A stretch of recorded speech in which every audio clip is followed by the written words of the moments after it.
चलिए आज मैं आपको फार्मूला ऑफ सिंपल कंपाउंड यानी सरल यौगिकों के सूत्र कैसे निकालते हैं इसके बारे में बता रहा हूँ। तो चलिए, जैसा कि आपको पता है, इन सब में बैलेंसी की बहुत जरूरत होती है। संयोजकता, बैलेंसी को हिंदी में बोलते हैं संयोजकता। संयोजकता की बहुत जरूरत होती है। अगर आपको संयोजकता याद है तो बड़े आसानी से सरल यौगिकों का सूत्र यानी सिंपल कंपाउंड आप बना सकते हैं।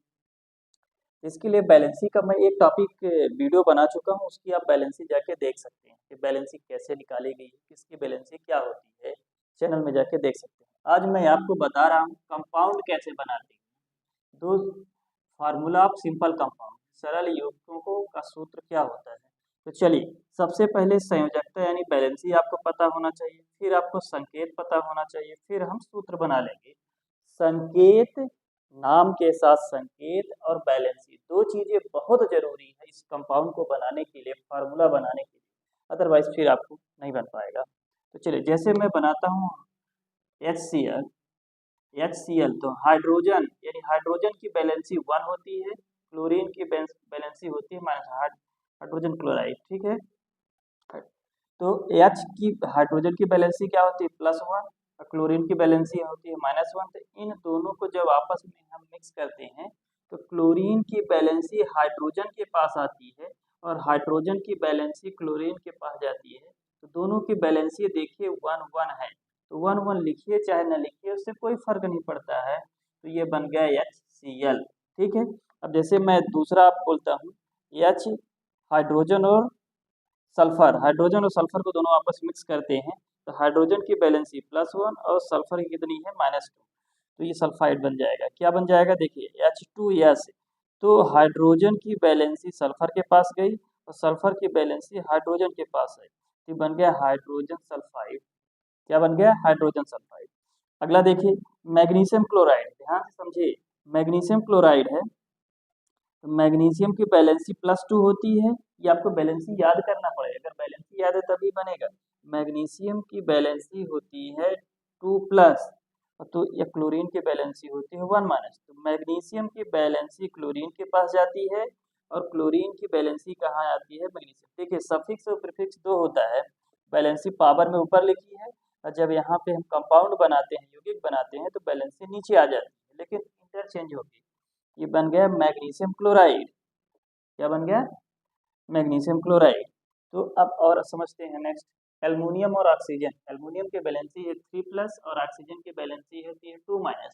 तो इन दोनों को जब हम कंपाउंड बनाते हैं, मिक्स करते हैं, तो ऑक्सीजन की बैलेंसी एल्युमिनियम के पास आई और एल्युमिनियम की बैलेंसी ऑक्सीजन के पास गई, ये बन गया Al2O3। देखिए ध्यान से, Al2O3 कितने आसानी से बन गया। अदरवाइज इसको आप देखोगे क्या लिखा है Al2O3 एल्युमिनियम ऑक्साइड। अगर आपसे कोई पूछे एल्युमिनियम ऑक्साइड का फार्मूला क्या है तो आपको पता होना चाहिए Al2O3 होता है, लेकिन ये बना कैसे है, इनकी बैलेंसी अगर आपको याद होगी तो बन जाएगा। एल्युमिनियम की बैलेंसी 3, ऑक्सीजन की बैलेंसी 2-2, तो दोनों की बैलेंसी इंटरचेंज हो जाती है, तो बन गया एल्युमिनियम ऑक्साइड। अब देखिए, जैसे आपको तो पता है वाटर, पानी का फार्मूला क्या होता है H2O, बना कैसे, हाइड्रोजन की बैलेंसी 1+ और इसकी बैलेंसी क्या है 2-। ये बन जाएगा H की, हाइड्रोजन में किसकी बैलेंसी आएगी ऑक्सीजन की बैलेंसी, और हाइड्रोजन की बैलेंसी कहाँ जाएगी ऑक्सीजन में, तो 1 जनरली लिखा नहीं जाता, ये बन गया H2O यानी वाटर। अब चलिए कार्बन डाइऑक्साइड को समझ लेते हैं। कार्बन की बैलेंसी +4, ऑक्सीजन की बैलेंसी है 2-। दोनों को आपस में मिक्स करते हैं तो कार्बन के पास ये ऑक्सीजन की बैलेंसी आ रही है और कार्बन के पास ऑक्सीजन के पास कार्बन की बैलेंसी गई। ये देखिए 2 और 4 आया है, तो यहाँ पे मैथ का एक रूल, जैसे जब नंबर सेम होते हैं तो कट जाती है, 2 से ये कट गया तो 2 1 जा 2 और ये 2 2 जा 4, तो यहाँ बचा 1, यहाँ 2, तो 1 जनरली लिखते नहीं है और ये ऑक्सीजन के पास 2 बचा, तो बन गया CO2।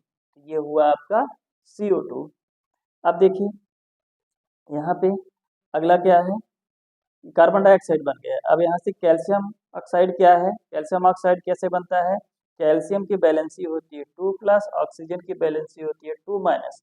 जब दोनों को हम आपस में मिक्स करते हैं तो बनता है कैल्शियम के पास ऑक्सीजन की बैलेंसी और ऑक्सीजन के पास कैल्शियम की बैलेंसी, यहाँ से दोनों कैंसिल हो गए, क्या बचा CaO।